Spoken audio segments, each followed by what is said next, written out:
What's going on today, Internet? Selfish here with Retrospect. Today we're going to take a look at the Chromatic by ModRetro. This is an FPGA Game Boy Color clone that will actually bring those retro nostalgic feels even to the newest generations. Let's take a look.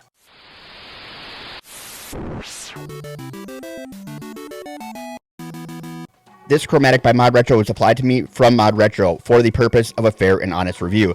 No money exchanged hands and all opinions are of my own. I do understand all the politics around the ModRetro Chromatic. Before you start leaving a bunch of comments down there, which you're welcome to do anyways, and I'm sure some people will, I'm just looking for great ways to play great games. I think that bringing this kind of stuff to you guys is important. It's important to me as a consumer of this stuff and as a fan, and I think it's important for other people to get more varied opinions. So with that in mind, we're going to do a quick review for you. I swear that they sent this so you can unbox it again and again and again. It's got such cool packaging and it fits. So I've been using this for a few weeks now, and I absolutely adore it. There are a few things that I definitely would change on it. We will talk about that here, but I wanted to unbox it here for you, just give you that experience. All you're doing is you're opening it up. Now, this is, I think, really cool, and I don't know if these are the same on every color. If they are, that's kind of a shame. I hope that these are different on every colored device on the inside here, but in this packaging, it looks like the inside of my notebook in like middle school. And then even on the back here, you do have kind of some of that same stuff like the lined paper and everything else on here. So I think that part is really, really cool. So what you get when you open it up is the Chromatic and sitting right on top. Just pull that off to the side. And then inside of here, you do get some batteries because this does run on AAA batteries. We will talk about that as we go on. There are some other options as well. And then you do get a copy of Tetris, which is a game I am absolutely terrible at. But if you want to get into it, it's their version of Tetris. I know people have been looking for this. I've seen it on like the RH forums and stuff. People just trying to get this copy of Tetris. I'm not going to say I'm better at this one than the original, but it definitely has a couple of advantages. It is a little bit different than the original version of Tetris. So that's your experience when you open it up. And again, I just think it's really cool packaging. It really brings that child out in me. It's kind of crazy. We'll go through the I/O here real quick, and we'll start at the top like we always do. Up here we do have an IR port and your power switch. There also is this cartridge slot. I don't know if that's the top or the back. We'll talk about it both times. How about that? And this is where you can put your original Game Boy and Game Boy Color cartridges in. Because this is FPGA, it's hardware emulated. Technically, I think it's hardware simulated, but the internal hardware is supposed to match that of the original Game Boy. On the left-hand side over here, we do have our link cable. So if you want to link two of these Chromatics together, you do have a place for a lanyard. On the right-hand side over here, we have another spot for a lanyard. So I'm guessing that's what these old giblets are for, and we'll look at those here in a minute. I don't know if they're called giblets. I don't know what they call them. But then we do have a volume wheel right here, which is really bringing back those old feels. And then we do have a menu button, which is definitely not on the original Game Boy Color, but it is valuable on this for a couple of different reasons, and we'll talk about that. On the bottom down here, you do have a 3.5 hole. That's going to be for your audio, for headphones and stuff like that. They do make matching headphones to this that I'm going to have to order because I love an audiophile. I love that stuff. And I'll go over a couple of the accessories here with you in this video. Then we also do have the single, what they call a single loud activated speaker, or they call ultra loud. It is very loud for a single speaker and one that comes out at the bottom. I'm hoping at some point some of these companies like Ambernick and Mio, maybe Powkitty, take some design cues from the speaker, because those tend to have speakers that are hard to hear unless they're on the front of the device, and often they end up in a weird spot and they're not on the front. Whatever they did for this speaker does really well. Then we do have our Type-C hole there for if you have a battery pack, which again we'll talk about, charging. Otherwise, this here is actually used primarily for doing updates to the device. On the back here, again, we do have that slot right there, and then we do have a battery door with our AA batteries in it. It takes 3. Really, this really brings back that nostalgia. But one thing that's cool that's underneath here is you do have these pins right here, and I believe that these are for the battery pack. They do make a battery pack that pops right in here. The cool thing about that is, say you have no way to charge your battery pack and it dies, you can still go back to AAA batteries. You can pop it out and put batteries in. Kind of seems like a win-win to me. I mean, I don't have one, but that's what it looks like anyways. And I had the ModRetro batteries in here and then decided I wanted to save them. Maybe I'll see if I don't know if they have them on their website, but I might have to just order some more ModRetro batteries just for the shelf that aren't already used. But yeah, so pretty easy. And then because everything is magnesium here, it clamps right back together like that. And then lastly, we do have the front of the device. This has some beautiful buttons. I'm pretty sure these are domed, but they are really good feeling buttons, and the D-pad feels really good. Somebody spent a lot of time perfecting this, and they did a fantastic job. Again, I hope somebody takes some design cues from this. Now, these buttons are going to be a little bit louder. You don't have a choice when you have a metal shell. They're just going to be louder buttons. And you do your start and select down here. And then up on top here, we do have the 160 by 144 2.56 inch backlit LCD display that is absolutely phenomenal for this device. It's actually picture perfect, and we'll talk about that here more as we go through the specs. So I did just mention that you can play your original Game Boy and Game Boy Color games in there, and I think that this should go without saying, but you also can play the ModRetro cartridges. And I do believe these will also play in a Game Boy Color. because they all are the same thing. I tried to get a Game Boy Color here actually to do a comparison, but just couldn't get it here in time. So my understanding though is these will actually play in the Game Boy Color as well. You also do get some advantages here, and we'll go through this, but it's like a Game Boy game, but it will add color to it, which is exactly what happens on a real Game Boy Color as well.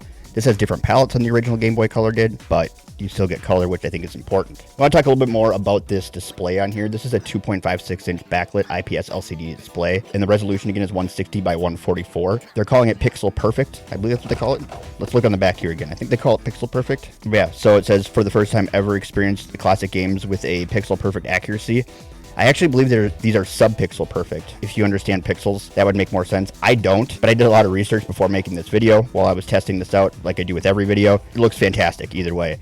This display is phenomenal. It really does let you play the games like you always played them. I'm so used to playing them on emulators where they're stretched out or something that's different on them. Now, I did mention it before, but it is an FPGA processor, which is simulating original equipment. So it's the closest you're going to get to actually having the original equipment that Nintendo created inside of here and processing your games. This shell here is made out of magnesium alloy, which is supposed to keep it a little bit lighter. It does feel a little heavy, but if you hold on to other devices, it's not that heavy.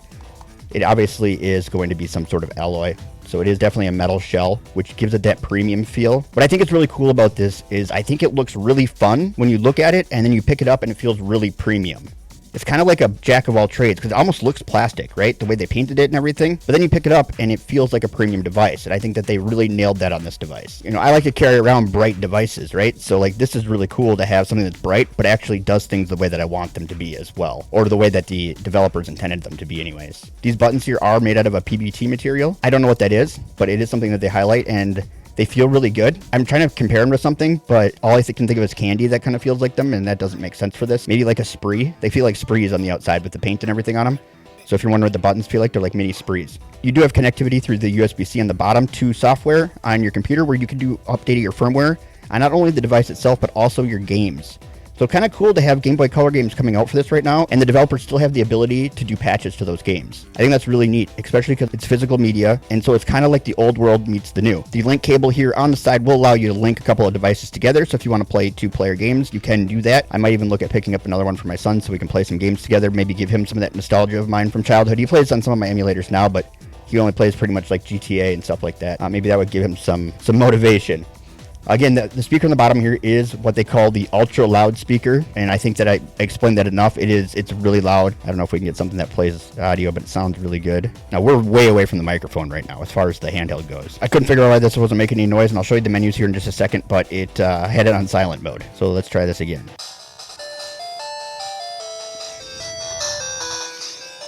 So yeah, she gets pretty loud.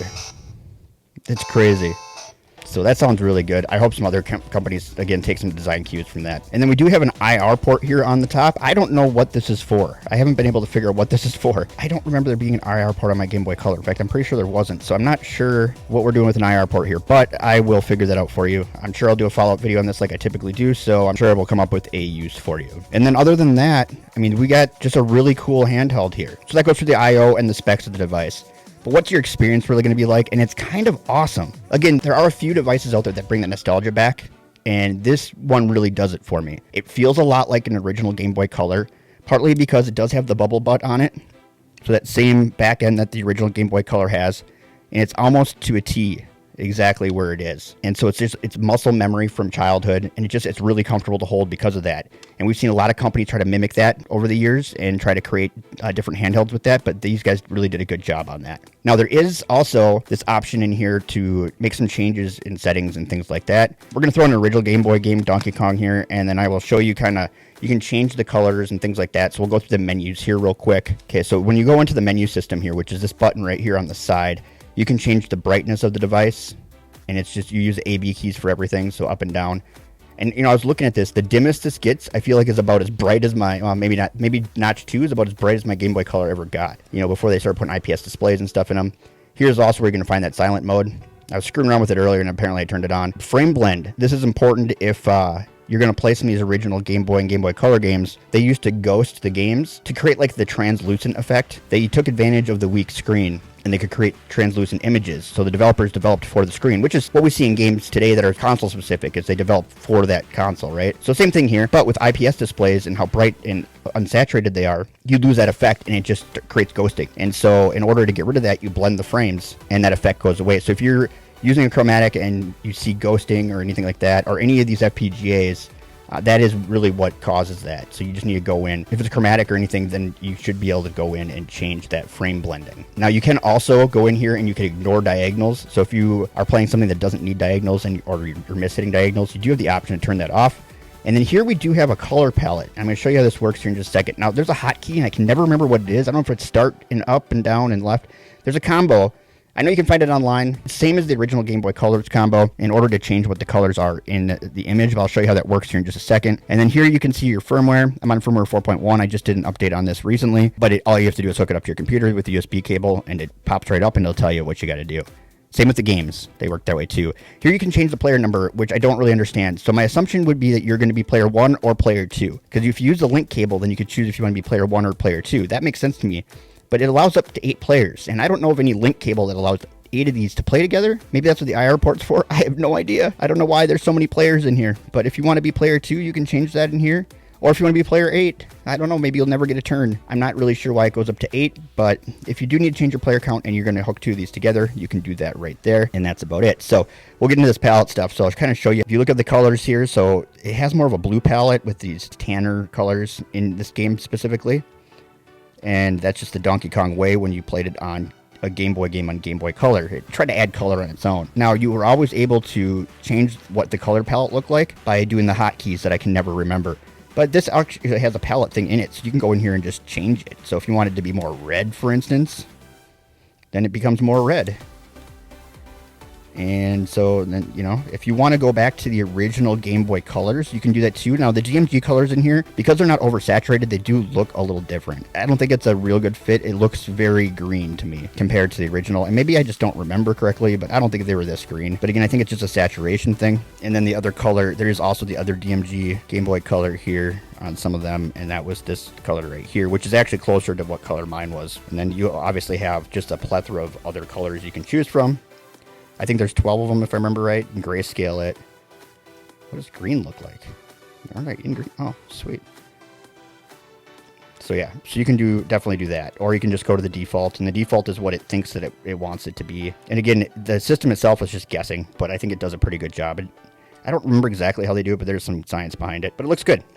So that kind of shows you the menu system. So I'll throw a couple games up on here for you, and then we can talk a little bit more about this device here at the end. And I'll give you kind of my 2 cents on it.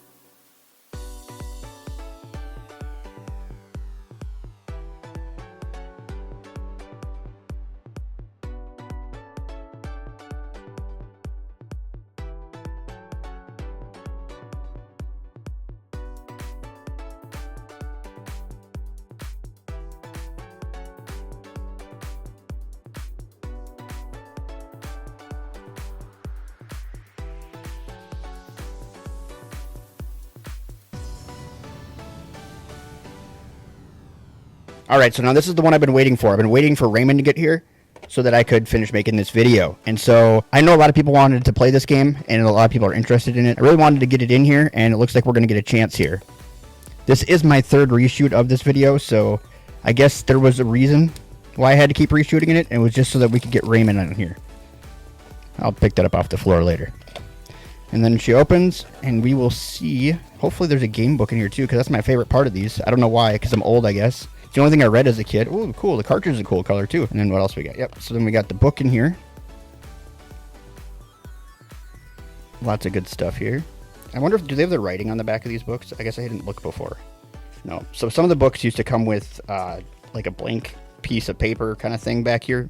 So you could write down any codes in the games or anything that you found, any tricks, anything like that. Give yourself some notes. But that's obviously goes through how to use the game, gives you a little bit of history. So if you get stuck, this is what you go to. You know, when these came out originally, not this one, but when Game Boy Color games came out, there was no internet really to go to. So not like there is today anyways. Fits right in. There he is, Raymond.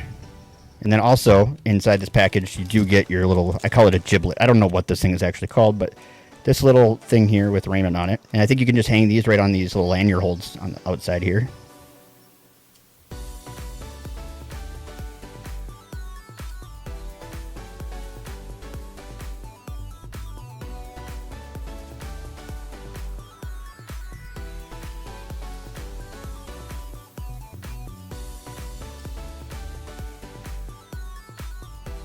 Probably should end this video right now because I'm just going to keep playing Raymond for the rest of the day. What a throwback. This is part of the Classic Collection. So I believe this is just a reprint of the original.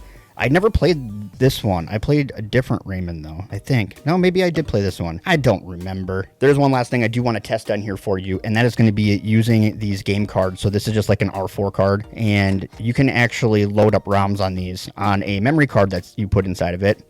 And I can get to my Game Boy and Game Boy Color games on here, so you'll have access to all of your games from Game Boy and Game Boy Color. So pretty cool. Games play like they would anywhere else. Say we wanted to play Aladdin, we can come on here, we can choose Aladdin. I don't know why it always says erase it. It always has though. This is the Game Boy Color version of Aladdin. This is arguably not my favorite version of Aladdin, but still a good version.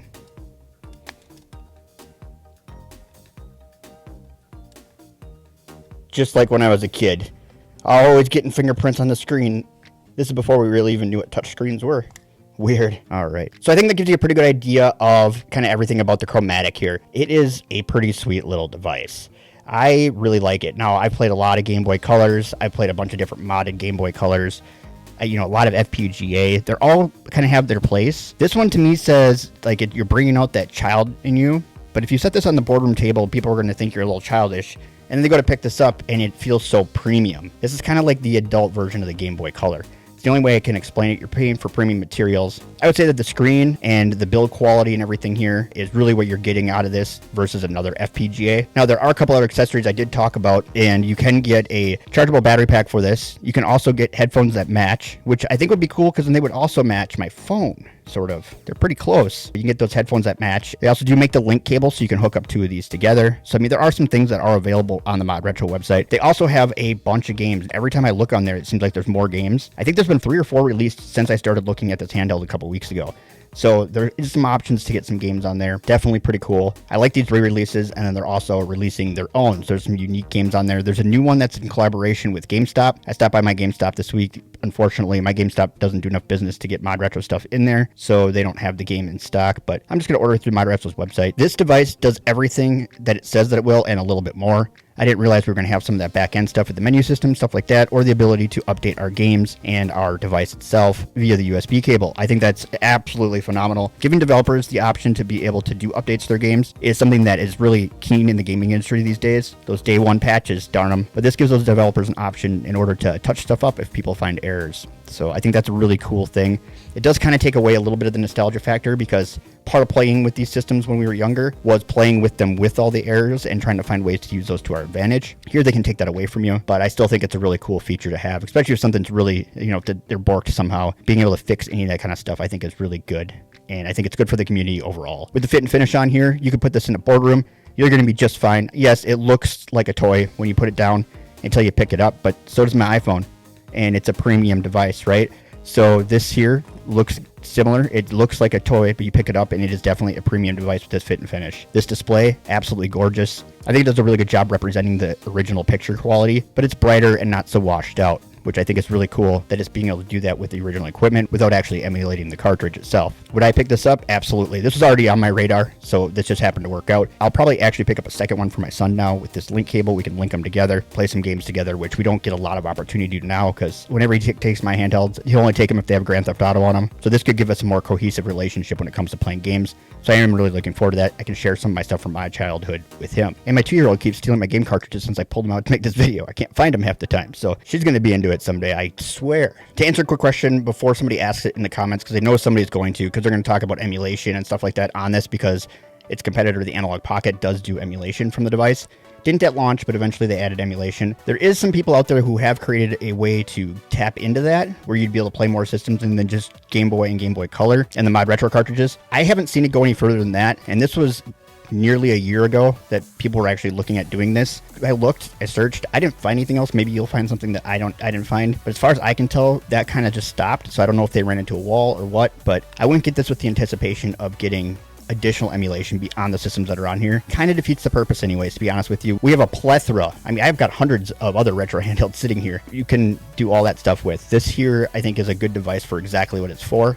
That's just me, though. If it is something you want to emulate on, maybe do some research, maybe find something that I didn't find because I just didn't see it going any further than them figuring out how to at least access the system. So just something to look at if that's something that interests you, but I would definitely not get this with that intention because it was many months ago that they were talking about this and I couldn't find anything else on it after that. So definitely don't get it with the intention of adding additional emulation. But if you are looking for Game Boy and Game Boy Color, it's hard to go wrong here. But that's all I got for you today. Don't forget to comment, rate, subscribe, share this video with your friends because sharing is caring. It also helps grow the channel. I know I asked a lot, but once you're done with that, check out one of the other videos here on the screen that YouTube chose for you.